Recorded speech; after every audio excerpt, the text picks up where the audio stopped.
Hi, it's Tracy here from the Cake Craftery. In this tutorial I'm going to show you how to make these quick and easy peacock feathers. All you're going to need is some Vietnamese spring roll wrappers or rice paper, some food colouring and a dish with some water in it, and later on some fondant or gum paste to make the body. Cut your rice paper into quarters like this. If it doesn't cut cleanly, just dampen along the lines with a bit of water and it will soften it. Different brands of rice paper are more brittle than others. Now use your scissors to round off the corners so you end up with teardrop or petal or feather shapes. Use 3 sheets of rice paper so you end up with 12 feathers. Now brush very hot water onto these shapes to soften them. Brush it over on both sides as I am doing. If you prefer, you can just dip them into a saucer of hot water, but because they're small, they're a bit trickier to handle than the full sheets and they can fold over and stick to themselves. So I prefer this method for these. You can probably notice I've already made a few of these by the dye around my fingernails. I started off doing it with gloves, but I found the rice paper was sticking to the gloves too much, so I discarded those. And for demonstration purposes, I don't really need to be wearing the gloves anyway. So excuse the state of my hands, it's just food colouring. I have pre-mixed my 4 chosen colours of food colouring in little dishes of water, which you can see at the top of the screen. I have used Wilton this time, teal, golden yellow, green and violet. Start by painting a circle of the teal in the middle of your feather shape. You don't want your gel colour to be watered down too much. You want a nice intense colour so that you don't have to paint both sides of the feather. Now do a ring of the golden yellow around the teal centre. If you hadn't pre-softened your feathers with the hot water in the beginning, they'd be starting to curl up at this stage. That would make them harder to paint.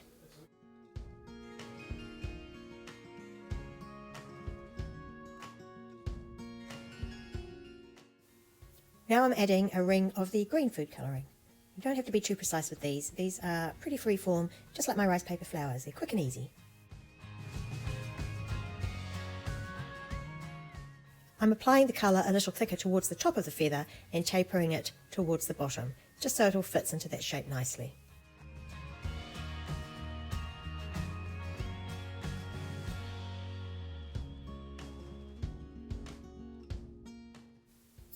And finally, fill the remaining space with the violet, so that the whole feather has been painted.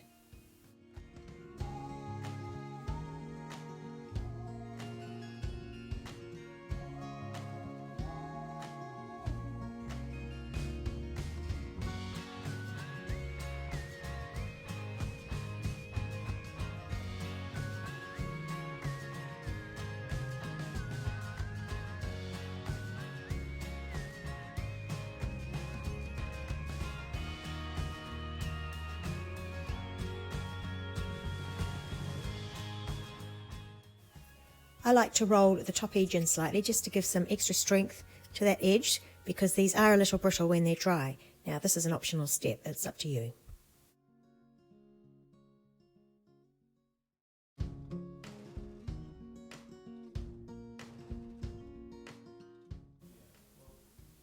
Now I'm painting an arc of the violet colour on top of the top part of the teal circle, just to give it that peacock feather look. Now paint the rest of your petals and then you can leave them for a few hours to dry or put them at the lowest setting of your oven. Mine is about 50 degrees Celsius, and leave them for 10 to 15 minutes. These ones took 15 minutes, they were quite wet, and then when you take them out they'll all be nice and dry and ready to go. I've chosen the least successful feather and broken the bottom off, and I'm just going to use that as a base because I only need 10 of them to make my peacock. I'm adding some melted white chocolate to that. You could use melted isomalt instead, which sticks really nicely and is clear, but white chocolate is fine for this purpose. And just going to stick a semicircle of feathers overlapping around the semicircle.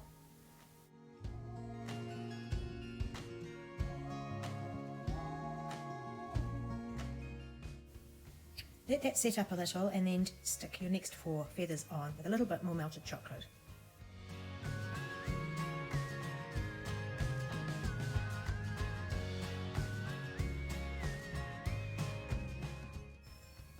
In hindsight, I would have not broken the bottom of the backing feather because there'd be more room to stick the second layer on, so just take a note of that.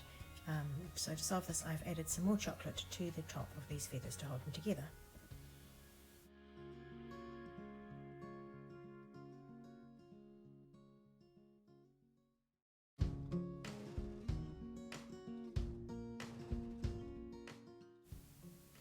Now I'm going to make a very quick peacock body with some pre-coloured blue fondant that has had a little bit of tylose added to it, and I've rolled this shape so that the base of it is thicker than the top of it, and that way it'll stand up better. I'm going to use a tool. One of my favourite tools is the piece of barrel of a broken pen, which has been well washed, and I'm using the wider end for the feathers, and later on I'm going to use the pen end to make the eyes. I keep this in my toolbox and I use it for lots of things.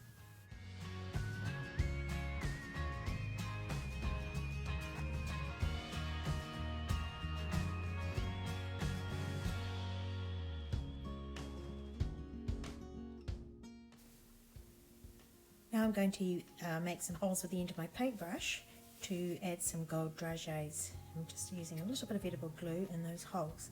Now if you can't use these gold dragées in your country, you can use pearls, or you can paint circles there, or you can leave the step out altogether.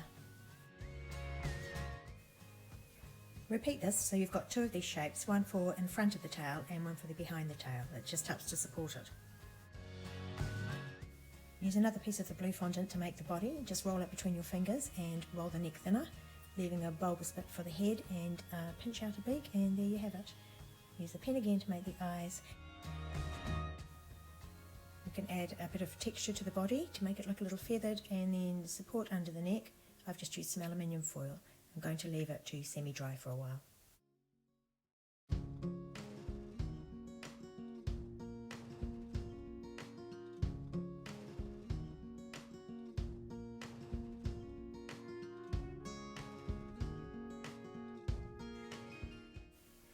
I didn't want to wait for mine to dry before putting it all together for you, so I'm supporting the head by putting a toothpick or cocktail stick right up through into the rounded part.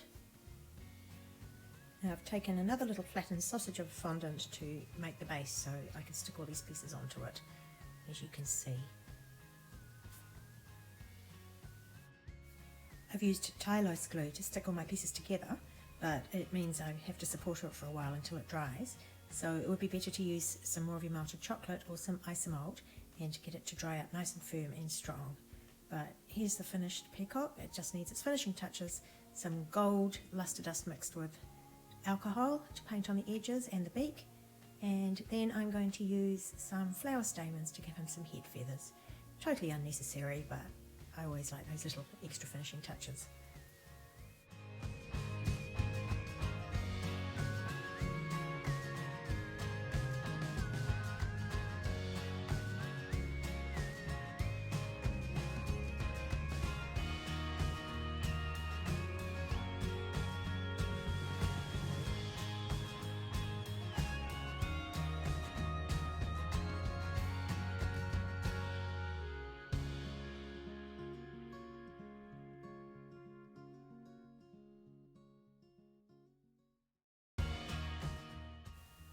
Now I'm just going to tidy up the base piece of fondant by disguising it with some feathers, actually made with a leaf mould. You could freehand these, just a bit of extra fondant pressed into a leaf mould and covering up the base. So there he is, sitting on top of a 6-inch barrel cake in all his glory. If you like this tutorial, please hit the like button and subscribe for more tutorials to come. Thank you for watching and have fun.